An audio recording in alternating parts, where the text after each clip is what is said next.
Okay guys, sabi ng mechanic, may crack na raw yung aking mga pulley.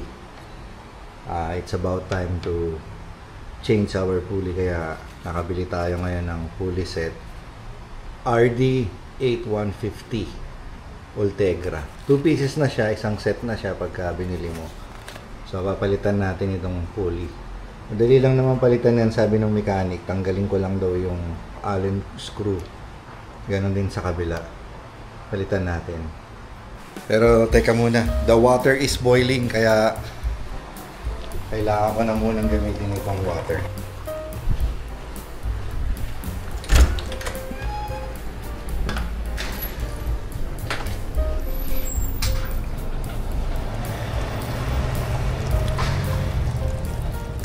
Ganun lang kadaling maglinis ng chain kapag nagwawax ka. Ayan, linis na.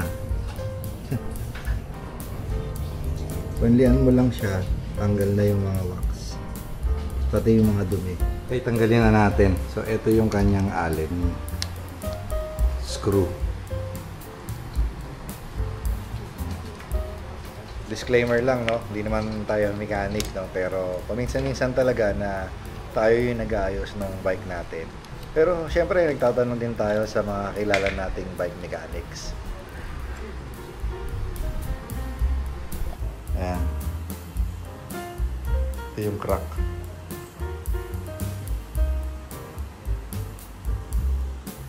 Ayan yung mga cracks.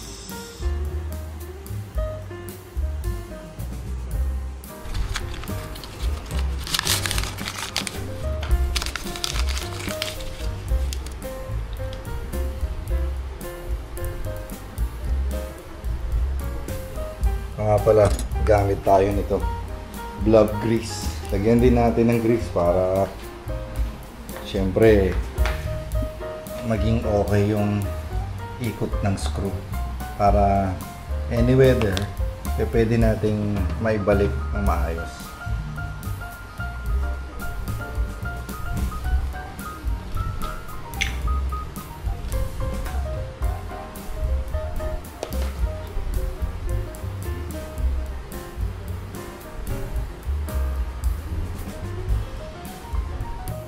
Okay, ito yung kakabit natin, ipapalit natin.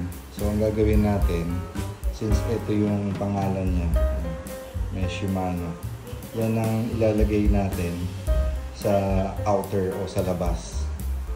Actually, nung una nga, akala ko baligtaran yan eh. Buti na lang tumawag ako kay Kong Jerry ng Bikeworks. Sabi niya, hanapin ko yung may markings ng Shimano.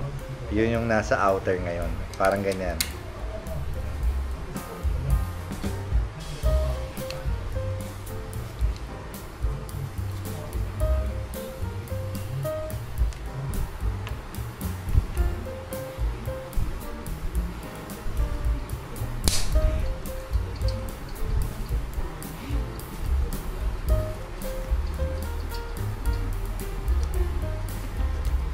Ganun din ang gagawin natin dun sa pulley, dun sa upper. Ayan, tanggalin lang din natin, tapos papalitan din natin.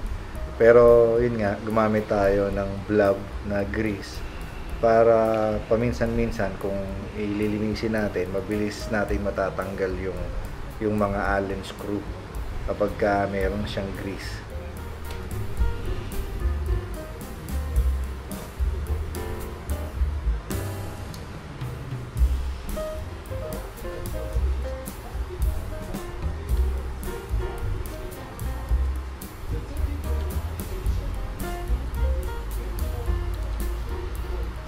Ayusin ko lang yung winawax ko.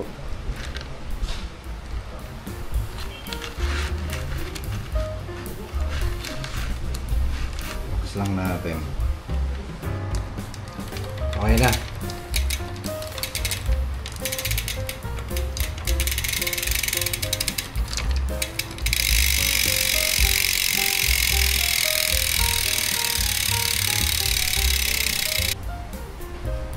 So yun, pagpalit na tayo ng ating pulley. Tapos na rin tayong mag-wax. And that's our video for today. If you like this content, please give it a thumbs up. At hindi pa po kayo nang subscribe, please do subscribe on my YouTube channel. Ride safe, stay healthy. God bless you all. Cycling Chef po.